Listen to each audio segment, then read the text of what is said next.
813-237-1939. Happy hunting and dig deeper. Live from sunny Florida, it's Treasure Talk. Welcome, folks. Welcome, everyone. Welcome to another exciting edition of Treasure Talk. And I got my Treasure Talk hat on today. Yeah, he found it in his truck. I got in my truck. I got my truck back, and Jocelyn said she couldn't see it, and she dressed me well again today. So Model the shirt and the haircut. Make nice him swoon. and nice haircut to boot. So Show the shirt. Make him swoon. there you go. So the weather's starting to change a little bit. I caught a couple of friends of mine out metal detecting off the street. I was driving by, and there they were on the side of the road metal detecting on a big lot. So, Well, you know who you miss? You miss old Bob going along the road in the curb strips. yes, Bob. Yes, he's up there, and I think in Tennessee now. I think so. Yeah. Yeah, but yeah, would always spot him doing the curb strips in my neighborhood. There he is, just going to town with his. He used both the Naka Legend, it was a Legend, I think, with the vibration handle because Bob's That was the Simplex he had. Simplex. That's right, Simplex. He didn't have the Legend yet. Right. So, Simplex, and he would use also Garrett AT Pro, and just have his headphones as loud as they go. And I think he felt some vibration because he couldn't hear. But he could. He is a heck of a hunter for sure. He finds a lot of stuff. I think it's probably time we got to do our housekeeping. Oh, geez. Thanks, Jeff. I'm gabbing too much today. Of course, today's show is brought to you by your friends at Myers Metal Detectors, which you can see the shop around me, where we sell fun and adventure. And of course, the views, thoughts, and opinions expressed here by the Treasure Talk guests and members belong solely to the guest and member and not necessarily to Phil Myers, Jocelyn Myers, Myers Metal Detectors, or Jeff Bonin. And of course, the most important part, the purpose of Treasure Talk is to promote the hobby of treasure hunting and metal detecting. And treasure hunting really in all forms, because we do a lot more than metal detecting. And to educate our members in a fun, informative manner. That's for sure. That is what we do, and we're going to do it tonight for certain. Yes, we got an excellent guest, and we're going to talk about some of his products that he has. Which are numerous, and they're very, very, very well made. Yes, they are. Extremely well made. I'm a personal user of them, and I will be modeling. Phil can model his shirt and his haircut. I can't model my haircut yet. I still haven't got one, but I can model my detector and shaft. So there. I can model some Steve's products too, because he does make some heck of a nice scoop handles and Equinox shafts, and we've got those in stock here.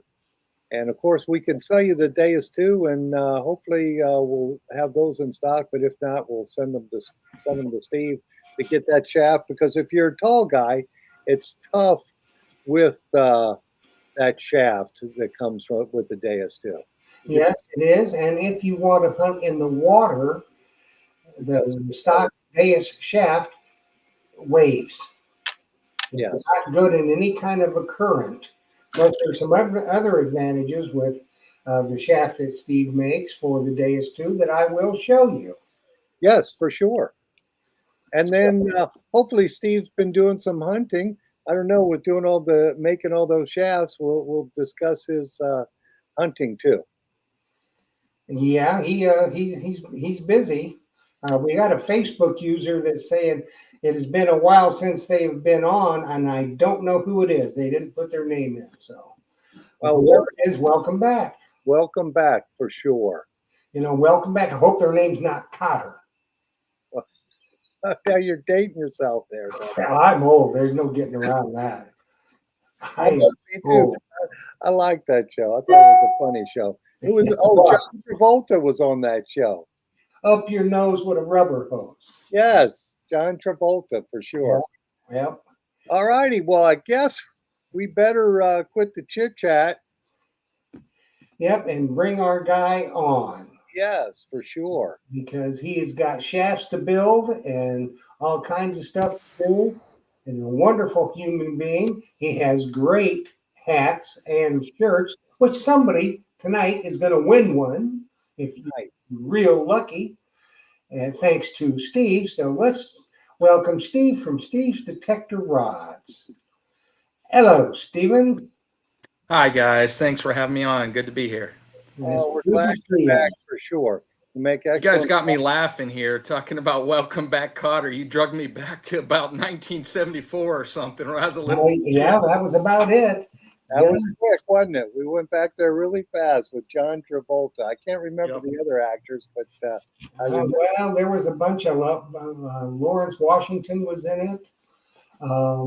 Horseshack. Or Shaq. Yeah, all of them. You Well, know, so it was I a good remember the theme song, but I won't torture anybody by singing any of it. So, welcome back. yeah. Your dreams are your ticket out. That's right. oh, And if you're a sweat hog, you go what? Where? you're too funny. So, Steve, have you been staying real busy? Yes, absolutely. I have been busy. I'm always busy. So much going on, and which is a good thing. I mean, it's always good. But yeah, lots of stuff going on, and the more time goes on, and the more products get introduced, the more. Lately, it seems like I've had a lot of customers from overseas, which is, I've always had a few, but lately it seems more overseas than here in the States. I've had all over Europe, some from Australia, New Zealand, and just kind of all over the place. So it's fun. Yeah, I mean, they would, when you make a quality product, that's the key right there. And your products, the one thing I really like about your product is the cam locks. Those cam locks rock because you can tighten it down if you want, and you lock it, and that sucker ain't moving. You know. Well, you know what? When I first built the first shaft I built that required a cam lock, which was the Equinox shaft, I remember that there's nothing I have done since then that I spent more time on than the cam lock. I think the cam lock is the foundation of a shaft. I mean, if you don't have a good cam lock, your shaft isn't going to work. And I realized that. And I cannot tell you, I think I looked at every single cam lock that has ever been made for any application, trying to draw inspiration from, what would work the best Mhm. in this application, what's going to be strong, adjustable, easy to use, not going to slip, not going to, and it was really a focus to finally land on what I thought was the right design. So it's really important. I'm glad that you mentioned it. I'm glad it works for everybody. Oh yeah, it's awesome. I like it. I've got it on. Well, you made a custom one for my Tersace, but Mm-hmm.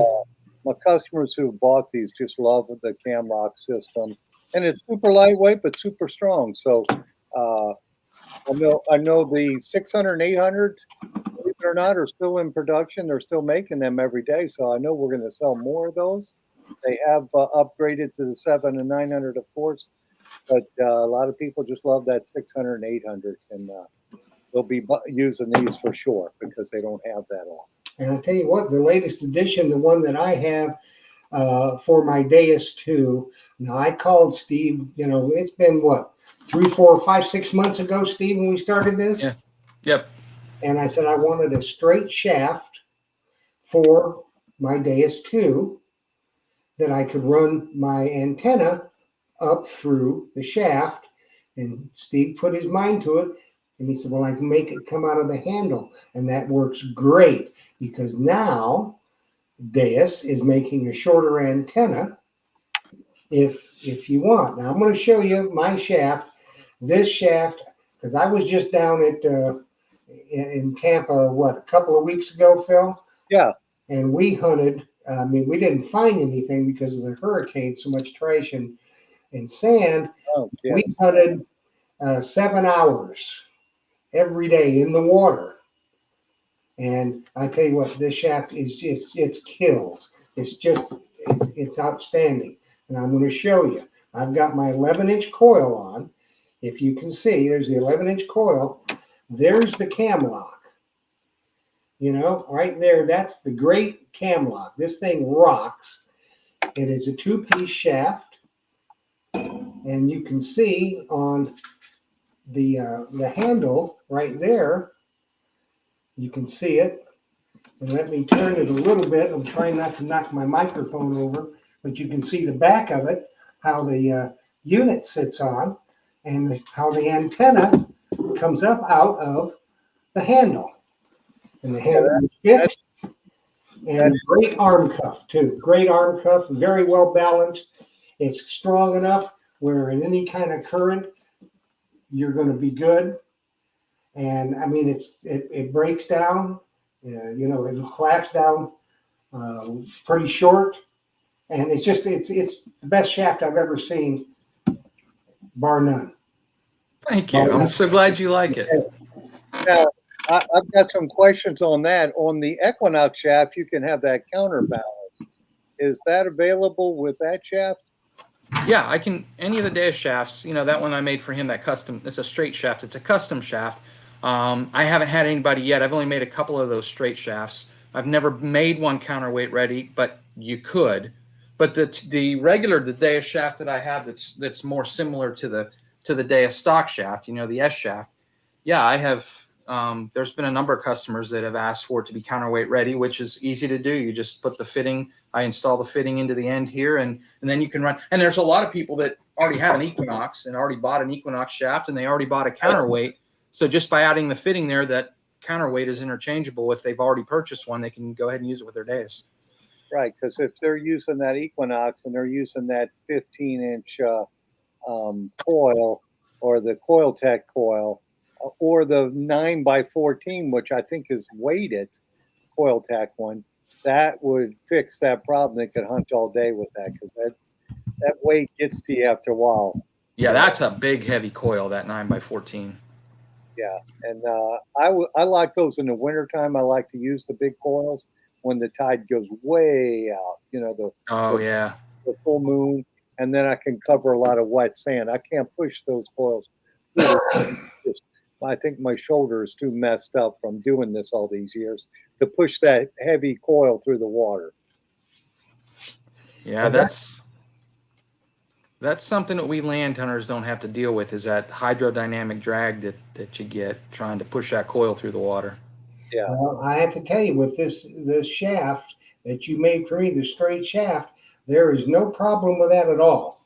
I mean, that's there's great. no wobble, and when you need to move that shaft, you can move it, and it doesn't waver. I mean, that is just the most solid shaft I think I've ever seen.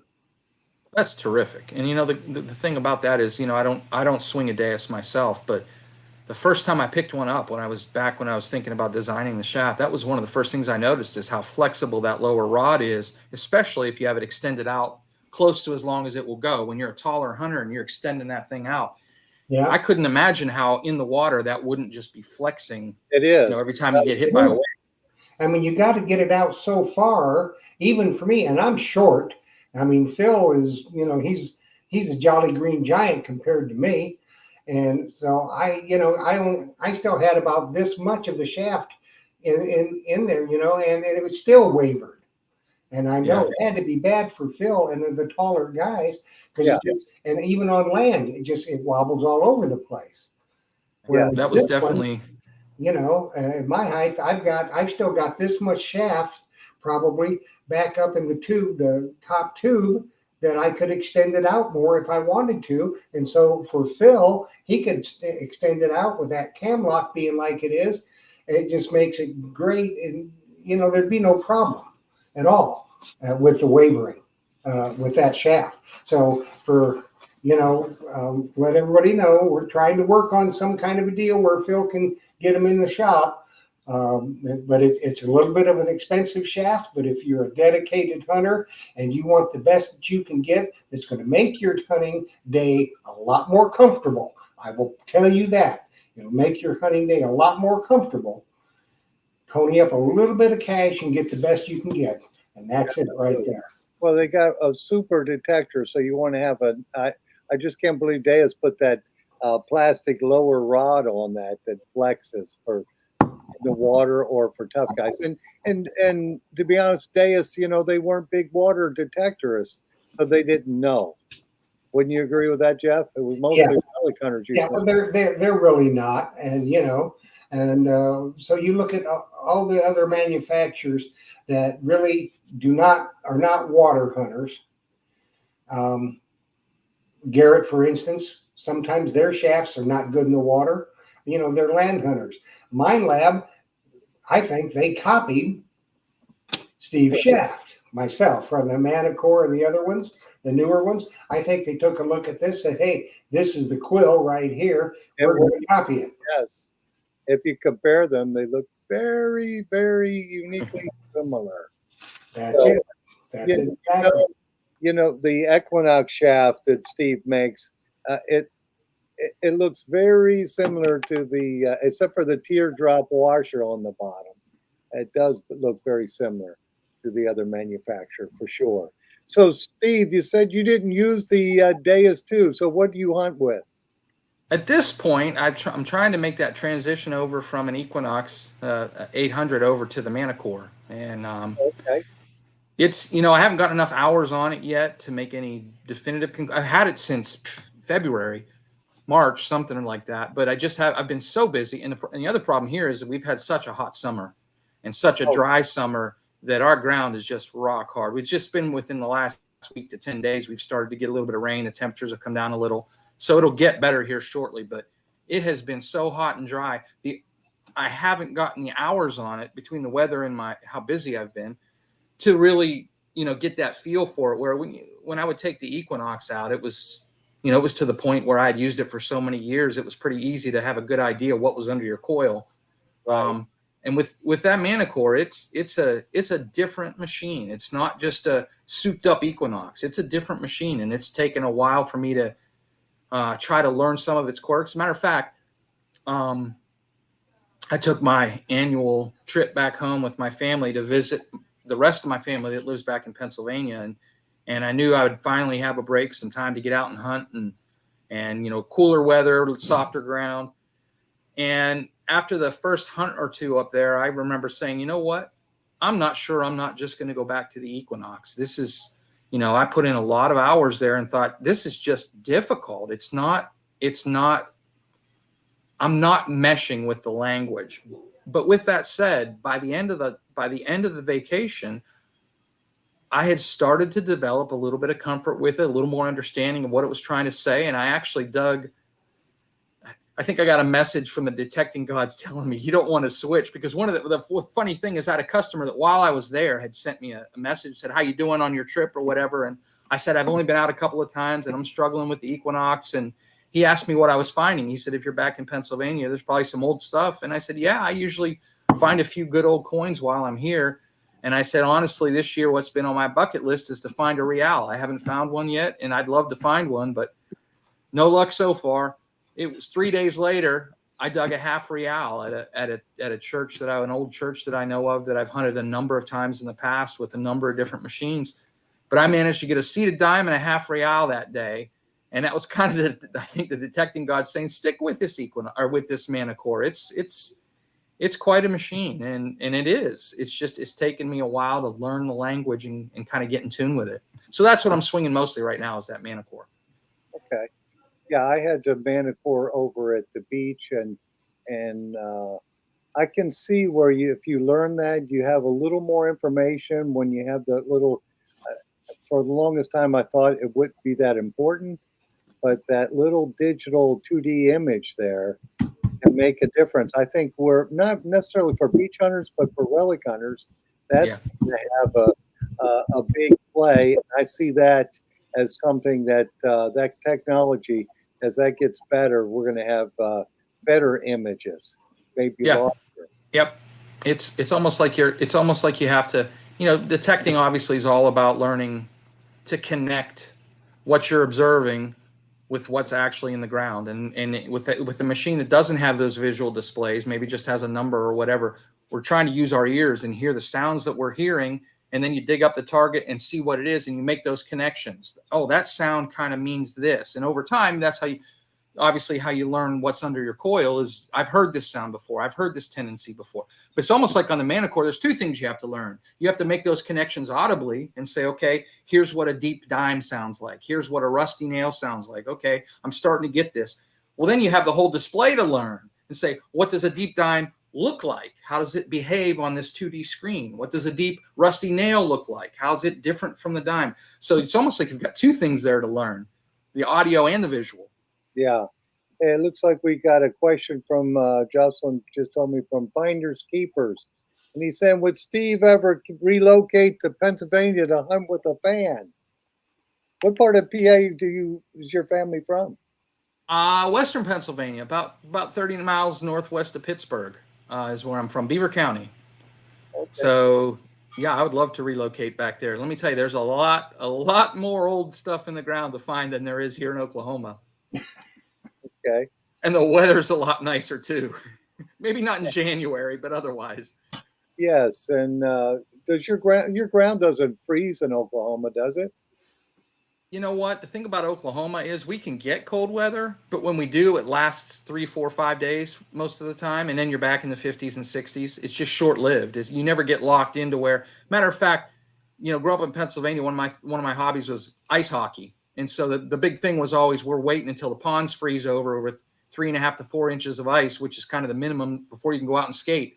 So since I've been here in Oklahoma, I've joked with everybody saying, I want that winter time where we get the 4 inches of ice on one of these ponds so I can go out and skate. And it's happened literally one time since I've been here, almost 30 years. So it's never prolonged cold weather. You'll get ice on the ponds and then it'll be melted in a week. So you can pretty much detect year round here, as long as you're willing to sit out a few of the colder days.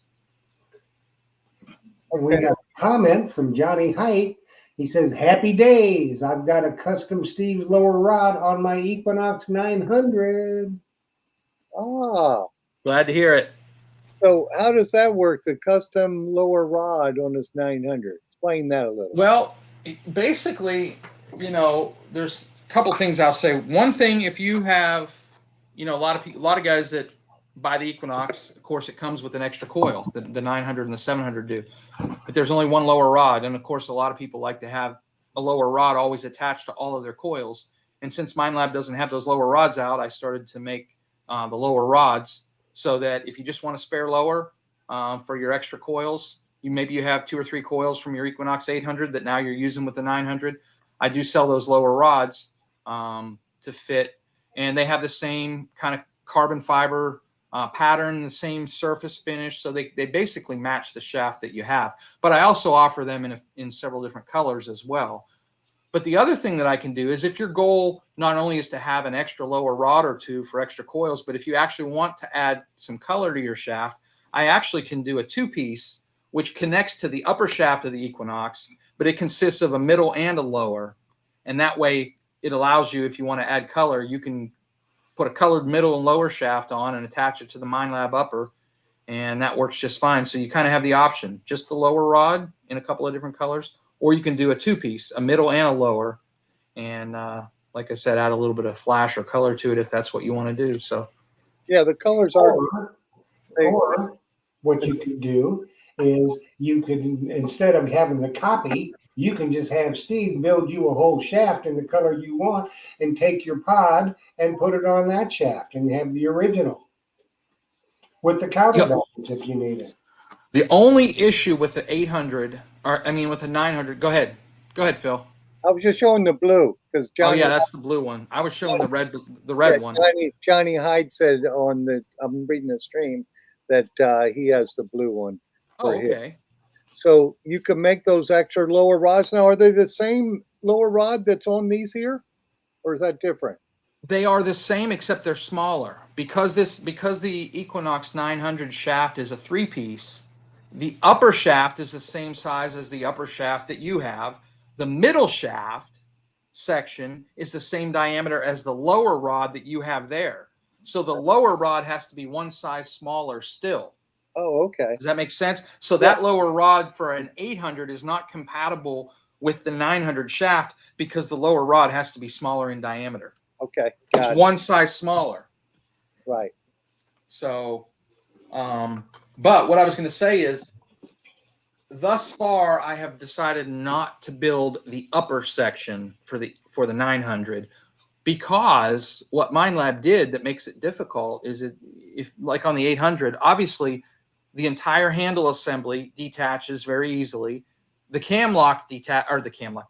arm cuff detaches really easily, so you can just unhook it from one shaft and put them on another. But with the 900, the arm cuff mounts onto that rail. That rail is fixed on the shaft. You can't take it off. Oh, So, and then the same thing with the handle. Instead of that bottom piece coming off like it does on the 800, that bottom piece is fixed on the shaft. So if I were to build an upper shaft, I would have to fabricate that rail for the arm cuff and that piece that the handle fits onto and install those on every shaft that I would sell. And that's something I haven't done yet.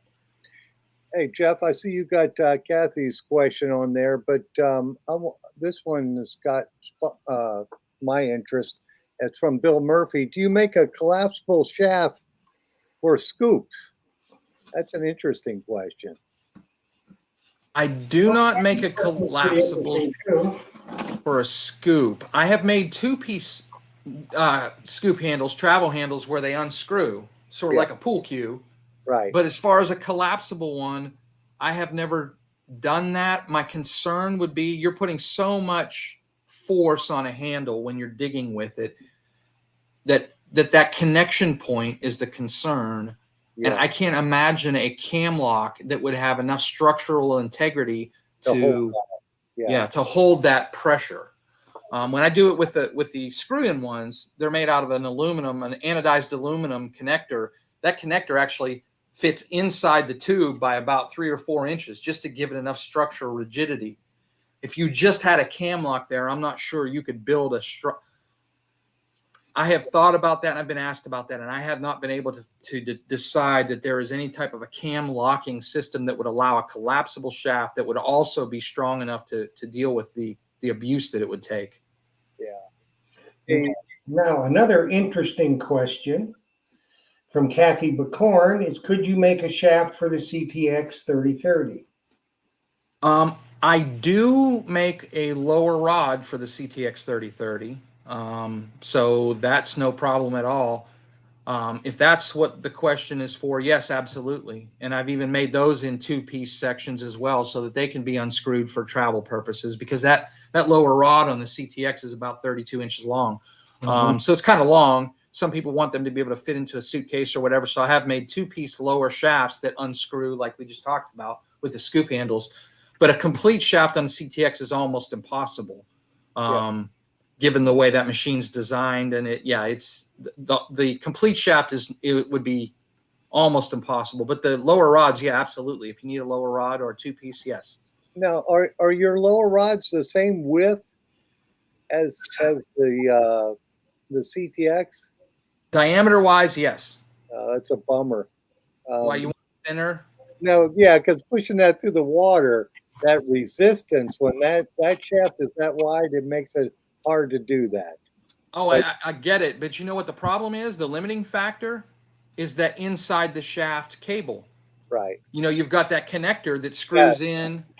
You have to keep the inner diameter of the shaft large enough so that connector will fit through. Yes. So if I were to make, let's say, a 2-piece lower where the lower section would be skinnier, you wouldn't be able to fit that connector through the shaft.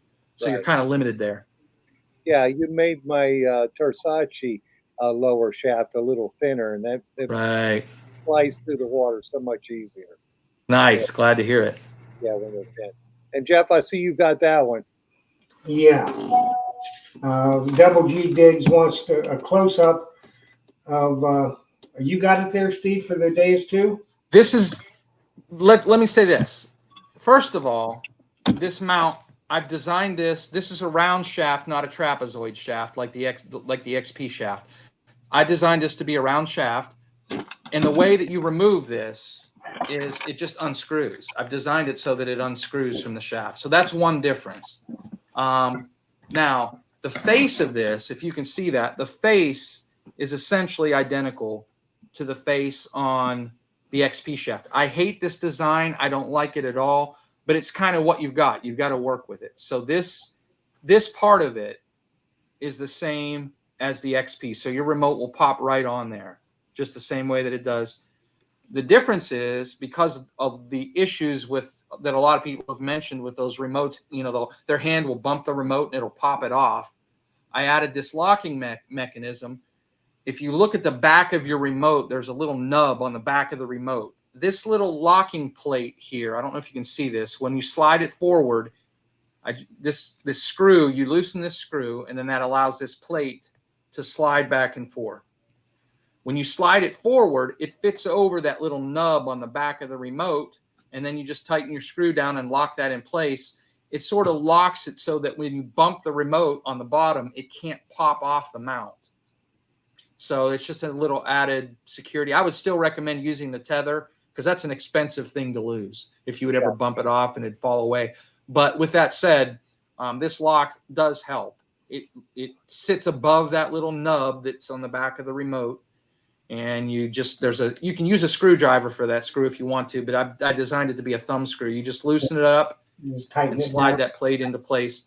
So is it the same mount? Yes and no. It's designed to fit a round shaft, and I added that locking mechanism. But as far as the way it attaches to your remote, yes, that part is the same. But it fits snugger. The remote fits more snugly on yours than it does the stock. And I do want to say something about that. There's some people that are watching. I do want to say, and this will get a little bit long-winded, but there's a reason for me saying this. Like you said, there's a lot of people that have the problem with it popping off. Part of it is that it pops off when you bump it on the bottom. It pops up and off. But the other thing is it can pop forward. If this plastic is not rigid enough, it can actually pop forward off of the mount. When I made these mounts, the question was, how do I make this plastic rigid enough so that doesn't happen, but soft enough that these little prongs here are not so brittle that they break? Because I have had people that use the XP mount, those little prongs in there. Over time, you're shoving the remote on, you're pulling it off, you're shoving it on, you're pulling it off. Every time you do that, you're spreading those little prongs, and eventually they will crack. And then at that point, you basically are going to need a new mount. So what I wanted to do was, how do I make this plastic rigid enough that it snaps on nicely, but not so rigid that we're going to have a problem with those prongs breaking? So what I did was I produced these mounts. The first batch, they're injection molded. It's plastic with a 30% fill of fiberglass. And when I got those, I thought, man, this is almost too rigid. You almost can't snap the remote on. It's almost too stiff. So I went back to the drawing board. I said, let's mix the plastic a little bit less rigid. Let's try 10% fiberglass. So we did a batch of those. And it was winter at the time. And it seemed like, yeah, I think this will work. It's not so stiff that I can't get the remote on, but it's loose enough that I don't think those prongs are going to break. So we went with that. Well, what happened is I've had a few customers here in the summertime say to me, you know what? My remote is too loose. It's popping off too easily. And I thought, well, that's strange. Wasn't having this problem before. What I eventually concluded was that 10% fiberglass mix on the plastic is a little bit too flexible, such that when it gets warm outside, it softens up even more. Now it's not tight enough. So my point in saying that is I've changed the mix one more time. It's now 25% fiberglass. That's the one that you got, Jeff. That's the one that you said is nice and rigid and it pops on there nicely. Yep. For anybody, especially in a warm climate, if you feel that your mount is too loose on your remote, the remote fits too loosely, let me know, because you probably have one of those 10% plastic ones or 10% fiberglass ones, and I'll be happy to send you one of these 25% ones that are tighter. It'll eliminate any problem you have with the remote not fitting quite tightly enough. So it's all about the mix of the plastic and the temperature outside and all those things. I think we've arrived at the right mix at this point. But if you're having any trouble at all, just let me know. I'll replace it for you. Not a big deal. Yeah, because that thing, when it pops on, it takes a little bit to get it on. But when it pops on, you can hear it. It's going fold. Yep. You should hear that click. Exactly. It doesn't wobble side to side or front to back. Then you tighten your little thumb screw back there with your little thing. And I tell you what, now mine was in the back of the car, in and out, in and out, in and out, in the water, floating around and all kinds of stuff, getting whacked by the scoop and everything, and it's secure. So Super. Glad to hear it. is the quill. Now it's time for a word from our sponsor. Awesome. Let's have a word. Detectors. I'm going to show you some of Steve's Detector Rods products that we stock here in the store. You got an Equinox 600 and 800. You need this product. It's actually, it looks kind of like MindLab copied Steve when they made the 700 and 900. These are awesome shafts, and they have the ability to put a counterweight on it. If you're running the 15-inch coil, you want the counterweight to balance that out, let you hunt all day long with that. So Steve's Detector Rods for the Equinox 600 and 800. Let me show you some of the other products we sell of Steve's. We've got the scoop handles. Now we have these available for the T-Rex, and this one here is for the Extreme or the Stealth scoop because it's got the bolt in the end of it. But these are awesome too. I've never broke a carbon fiber handle, but I have broke plenty of wood handles. Anyway, Phil Myers Metal Detectors. If we don't have it, you don't need it. So we've got them in stock and we can ship them out to you fast. Happy hunting and dig deeper. There we go. How about that, Jeff? Nice. That's right. That's right. And we got a question for Stever. It's from Crystal Genzer. She says, hey, I have a Steve's Detector rod on my Knox. I like it, but it fills with water and holds it unless I turn the detector upside down. Is it okay to drill a hole in the bottom? Yep. Let me just say a few things to that. When I was designing that shaft, opinions were mixed. I'm not a water hunter, so I'm not familiar with some of those challenges that water hunters run into. And I had some water hunters say, hey, I want a drain hole in my shaft. And I had others say, I don't want a drain hole. If I have a drain hole, it's just a place to let water and dirt into the shaft. So I debated and debated and debated and tried to figure out which way to go. And what I eventually decided is I'm going to sell them without holes as the stock offering. But if you want me to put a drain hole in the lower rod, I'm happy to do that. And that's what I try to tell people. But having said that, if you buy one without a drain hole and decide you want one, it's no problem to drill a small hole. I would recommend probably a 1/4-inch bit. And if you go up on that lower rod about 2 inches from where the plastic head slides into the lower rod, in other words, from this point here, if you go from this point right here where they interface and go up about 2 inches, you will get up far enough that you're past the plastic that fits inside the shaft here of this plastic head. It fits about 1 3/4 inches into the shaft. So if you go up 2 inches and drill a hole on the bottom of the shaft with about a 1/4-inch bit, just a good sharp, a carbide tip bit or whatever, no problem at all. That small of a hole will do very little in terms of affecting the structural integrity, but at the same time, it's a big enough hole to let that water drain out for you. So yeah, no problem at all. Very good. What are you enraptured about, Philip? You thinking about something? No, Jocelyn was just asking about one of the comments there we had from Roy Goodall. He's saying, Steve, can you make a 28-millimeter outside diameter 40-inch carbon fiber rod? Yeah, for like a scoop handle? I don't know what 28-inch diameter is, or 28 millimeter. 28 millimeter. I guess that would be. Yeah, there's let's put it up where you can see it. Put a 28-millimeter outside diameter 40-inch carbon fiber rod. Yes, I'm thinking that's probably for a sand scoop. He's probably got a sand scoop that recommends a 28-inch diameter. Yes, absolutely.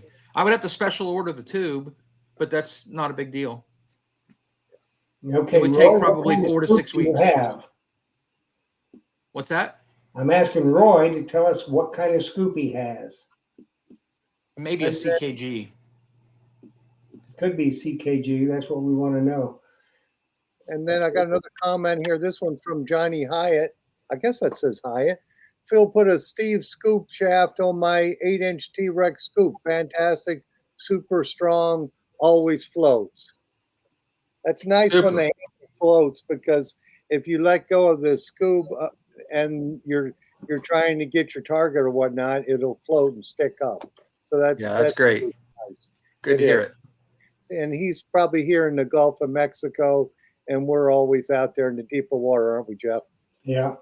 So it helps when the scoop handle does float. It helps Great. keep track of everything. Plus the fact if you're hunting, here's another factor that a lot of people don't think about. But if you're hunting in the waves and the waves pick up a little bit and you're in the surf, if you get knocked on your keister, let the damn detector go, let the scoop go, because the scoop handle will float up.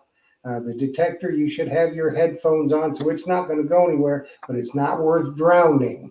Trust me, because that scoop handle floating a little bit, it's not going to go anywhere, and your detector will kind of float a little bit too. So don't worry about it. Just that's one of the benefits of the scoop handle floating. For sure. And it's nice when it floats. I just like it. And you're right, Jeff. You live to hunt another day. If That's you right. you can always buy another detector or another scoop. So That's just right. Because if Phil don't have them, you don't need it anyway. So and I got more than one. that's So right. He's big got them. bag for sure. You know, I always hate tethering anything to myself. Because for that simple reason, if I lose it, hey, I can always get another one. But I don't want to be because I've walked in holes before that were 2 or 3 feet deeper than me. You know, and I can let go of everything and not worry about it, just swim. So it's just safety first for sure. Yep. Well, you know what? Crystal Genzer says she needs another Knox 800. Actually, Crystal, you probably need the 900. Well, the 800 will work, and she's got the shaft already, so you can get another 800. They're actually still making those, and we can get you a good deal on that. And then also, I saw on there, Roy Goodall was saying that is a scoop handle. Yeah, but I think it's Okay. probably the CKG scoop handle. Is it a Yeah. CKG? Yeah, because I thought that was smaller than 28 millimeters, but I No, I guess think that the CKG. I think when I do those, it's 28.75 millimeters. I think they say 29 millimeters, but 28.75 is usually what I think I build them to, and they fit pretty well. so. Did you so you make those for that? Yeah, I have made them before. I usually don't stock them because I don't have that many customers, but it's easy to special order the right tubes, and then I build them from there, no problem. Oh, okay, cool. Yeah, because some people don't like that particular handle. I personally like the one that comes with it, but if you have something better, that's awesome. And it looks like Jeff, you got that one. Yep, Sam Truckley. A couple weeks ago, she bought a brute magnet, and just so happens she got it on the sale that day when Phil was away. Big Poppy was playing. He was sending out Zazich, and she got a Zazich, but he didn't sign it. He just drew a happy face on it. He didn't sign it. So she Uh, wanted to send it back and get the Johnny Hancock on it. oh, that is so funny. Too funny for sure. So, Steve, let's talk a little detecting. So, you're in Oklahoma. What Yep. is the oldest coin you found there in Oklahoma? Oldest one here, I believe 1830. I found strangely on a farm. It's actually a French coin. It was a French 5 franc coin, about the size of a silver dollar, but it was dated 1830. Um, Nice. Surprised me. Wasn't expecting that. Wasn't very deep either. Yeah. Well, the thing of it is, though, Steve, out in Oklahoma in 1830, that was still the wilderness, big time. So the French trappers and explorers and all that, that's probably, where it came from. The ground freeze, water, uh, you know, rain and everything can bring that stuff up a little bit. That was the only thing I could conclude is it was one of those French trappers that was through here. There was a trading post. A Frenchman by the name of Choteau that had a trading post not too far from here. So, that activity was going on. So that was the only thing I could conclude. So you never know. You Never know. never know. Of course, it could You have been, never know. you know, some kid got Grandpa's coin collection when Grandpa kicked, and he's out trying to spend it, and he lost it too. You That's never know. it. That's the You other know? possibility. Yep. And Yeah, it's just like the one time Mumbles Man and I were down in Daytona Beach, and he finds a V nickel on the beach, and it wasn't very deep. So you know, Yeah. you just never know. That's kind of it, huh? With this hobby, you just never know. yeah. The next target could be the gold coin, right? Yep. Not for Exactly. me. Have you found a gold coin, Steve? No, I have not. That's probably the top of the bucket list is a gold coin. I would love to find one. Well, you're in good company. We'd all love to find one too, right, Jeff? Yes, right. Now, Steve, if you're anywhere near a Jaguar automobile, check the seats. That's where you Yeah, find exactly. Yeah. Well, That's I had found one for my customer. I did is find that it. right? Yeah, the guy came in, was buying a detector, and he brought a small gold coin in. I think it was a $5 eagle or quarter eagle, whatever it was, and he was testing on the Equinox detector, and of course, it sounded off, and then he goes home. He buys a detector, goes home, and says, "Did I leave my gold coin there?" I said, "No, you didn't, or I would have called you about it." Anyway, he came back the next day to look in the shop and look in the parking lot. I said, "Well, open your car up," because he had this older Jaguar. And I looked in there, I'm looking in between the seats. There were like a bucket seat, the console there, and I saw it. So I found a Oh gold my. coin in his Jaguar. So I guess I did find a gold coin, Jeff. That's funny. I bet he was relieved. That was not a good thing to lose. No, it wasn't. And then I guess I should say this: Jocelyn actually found a gold coin at a White's seated hunt years ago. Oh wow. She found a gold coin, and I was so, oh, she got it, Uh, Well, you got to check it. outstanding. yeah. So I did get the gold coin, but I was just, I wanted to find it myself, but whatever, Understood. for sure. So Jeff, you got the banner up. That's right. We're going to do a giveaway. We're giving away tonight a fantastic Steve's Detector Rod hat and T-shirt.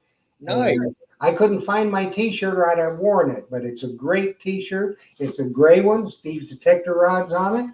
And Steve was nice enough to provide that. So, as always, if you are watching and you are not a member of Treasure Talk, either Facebook or YouTube, you need to do that because that's the only way you're going to be eligible to win. You can join on Facebook or you can join on YouTube. If you want to join on YouTube, all you need to do is hit the subscribe button, ring that little bell. When the drop down box comes, you ask for all notifications.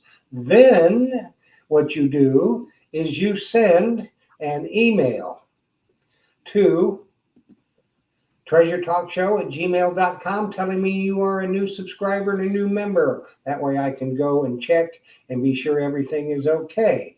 So then what you do when I put up a video, which is generally every Tuesday for our next week's giveaway, you enter the phrase that I put up there, and I put everything in my random name picker from YouTube and from Facebook, and I draw the winners. Now, the winner criteria is number one, you have to be a member. Number two, you have to be tuned in to win. Because when I call your name, and only if I call your name, you must text me within 3 minutes with your name and you are here. My phone number is on the screen. Remember, your name and you are here. So, what you will win tonight is a fantastic Steve's cap and t-shirt, and you get your fingers ready because you are going to hear your name. Hopefully, the phrase you had to use to enter for tonight's giveaway is Steve's Detector Rides. The future is yours. So, Shayla Walker Stewart, if you are watching, you have won a cap and a t-shirt. You got 3 minutes to text me with your name and you're here. And like Jeff said, put your name there because when you put "I'm here," we don't know who "I'm here" is. So make sure You sure don't. you're on there because it's always funny when they do that. Yes. So anyway, let's get back to talking about treasure hunting. Did you get the person already, Jeff? What'd say, Phil? Was that the winner? That is it. Boy, that was fast. Yep, she's smart. They're really on the ball tonight. Yes. All right. So Steve. Let's talk some treasure hunting. How Yeah. often? How often do you get to go? Well, not as much as I'd like. I don't think I've been out at all in the last probably 6 weeks, again, because of the weather here. It has just been so hot and so dry. And of course, we've got that red clay soil here that basically turns into a brick in the summer if you're not getting any rain. So, Get it's yourself an so hard to even dig. Excalibur shovel. What's that? Oh, Get yeah. yourself an Excalibur shovel. Yeah, but still, Nice. it makes it hard when it's like concrete, when it's bricks. I can Yep. understand waiting until it gets a little moist, get some rain. Yep. So I've got a spot in mind that here it's just about time. Now that we've got a little bit of rain starting to cool down, I've got a spot in mind that I'm going to head out to. I've done well there the last couple of times I've gone, so looking forward to it. what kind of targets were you finding? This is, for Oklahoma. Oklahoma's not, statehood wise, we're a really young state. We became a state in just 1907. So if you get on a place where you're finding, barber coins or Indian heads, you're finding, about as old as it gets for here. I think I've only found two seeded coins the whole time I've been here. There are just not that many old coins because of the relative youngness of the state. But this site dates back to about the turn of the century, early, 1905 ish. And it's an old place. It sort of ceased existence about the Depression. So the targets you find there are mainly 1900 to 1930, roughly that range. Quite a few barber dimes, Indian heads, some V nickels, buffalo nickels. So it's for Oklahoma. That's some good old dirt. Well, you find a lot of relics, though, don't you, Steve? Yeah. From the early, probably early 1800s, all the way up in the mid 1800s. Supposedly the Wild West, with the Yep. wagon trains and that kind of stuff. You find a lot of relics like that kind of stuff. If you're in the right spot, there's a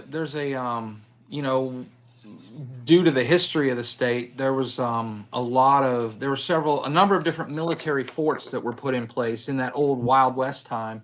They'd send the military out to kind of keep the peace, and so I've actually had access to one of those forts in the past. I got permission to hunt one of those, and you find some really neat stuff. It's basically Civil War era or slightly before that era, but all that military relic type, buttons and you name it, epaulets and buckles, just you name it, we find it at this particular place, along with all the lead, of course, round balls and Mm-hmm.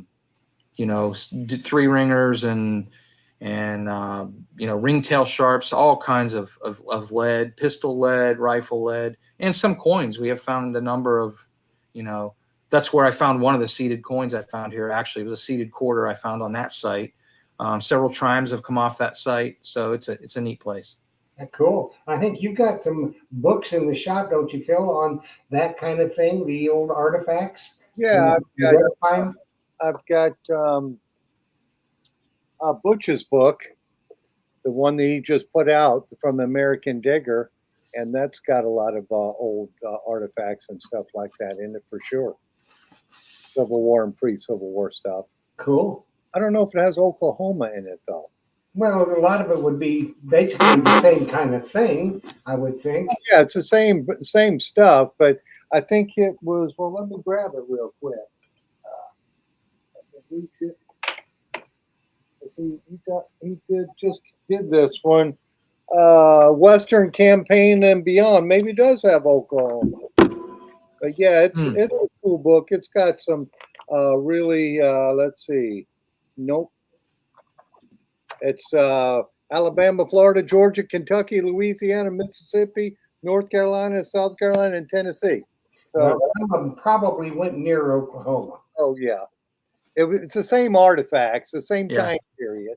So, that is a cool book though, as a reference book. Because all of Butch's stuff, you're familiar with American Digger magazine, right? Yeah. Yes. Yep. All of his magazine is the premier magazine And I use it as a reference guide. The Yeah. photos are always perfect, so it's a cool Yep. product. I think he's over in England this week. Yeah, I think he is. Oh, Yeah, I saw it on Facebook. yeah, nice. he is. Yeah, He so is. looking for some older artifacts than we find here in the U.S. for sure. Oh, absolutely. Now, Steve, what have you got cooking in the wings for something new products?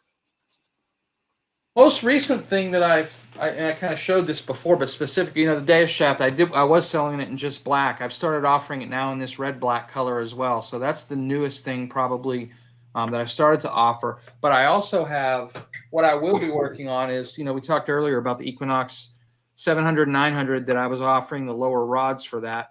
I will be offering the lower rods for the Manicore now that those Manicore coils, the accessory coils, are just about to be released by Mind I had to design and here's the prototype of it. That lower rod piece is unique on the Manicore.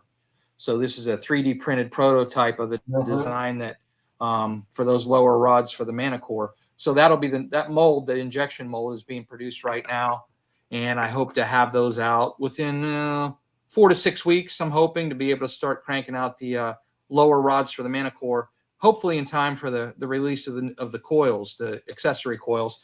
And just like with the 700 and 900, it would be lower rod, just the lower rod if you want that, or it can be the lower and the middle section. So you can replace those two sections, and I would offer them in a few different colors as well as the standard black. So Yeah, that's probably the newest thing. Yeah, that's kind of cool because if you're into hunting, especially relic hunting, you want to swap coils fast. Beach hunting, we basically keep the big one on there and just hunt all day with that. But the relic hunting, you or coin, you may want to change your coil quick, and that would be an easy way to do it, especially if you have that middle shaft too. And I Yep. did have a question real quick, but this one is to me. And Stacy's asking how much the book is. And Stacy, that book is signed by Mr. Butch himself, and it's $60. And we've got him here in the shop. That is an awesome reference guide too. I tried to get the books that were signed by both Butch and Charles Harris, but Charles Harris had passed away, and those left real quick. People bought those up. So anyway, And Butch is not a forger, so he wouldn't sign it. Every guy's name. no, he's not going to do that. But yeah, that's a cool book for relic hunters, and I like that you're making those lower rods because that'll make it nice. I can't wait to get the Manicore small coils in. I think it's a 5x8. Yeah. It's supposedly going to be the first one, and I know relic and coin hunters like myself like a smaller coil.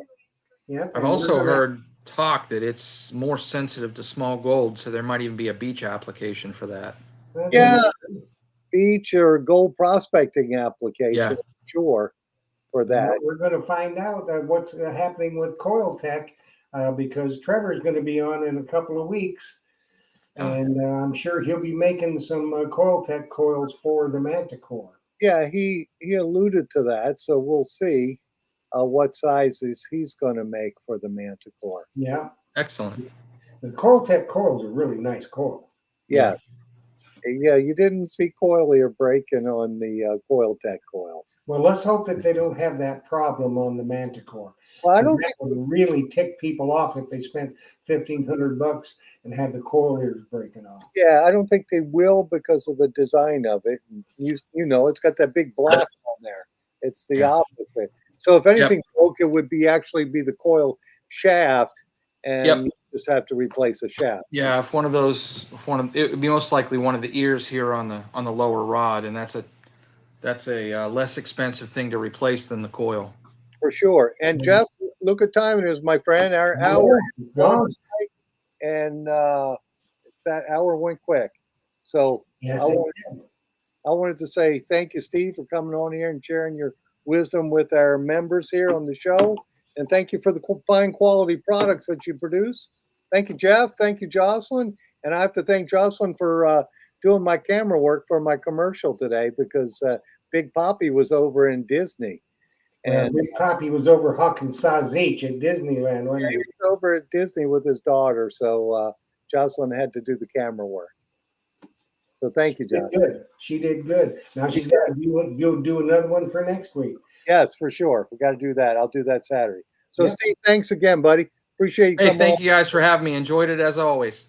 Thanks, Steve, and we'll get you back probably along around February or March. That'll give a chance to get your new stuff ready, and you can update everybody on what's happening at Steve's Detector Rods. Sounds good. Thank you, guys. All righty. Thanks, Steve. Thanks, Phil. Thanks, Jocelyn. Everybody, join us next week where we will have Detector Pro. Carter's going to be here from Detector Pro, and we're going to have some special testimonials from some of y'all on Detector Pro products. So join us next week, 7 p.m. Eastern Standard Time. I'll get the giveaway out tomorrow, so look for that. And everybody, thanks for watching. As always, if Phil doesn't have it in stock, you don't need it. Happy hunting and dig deeper. For sure.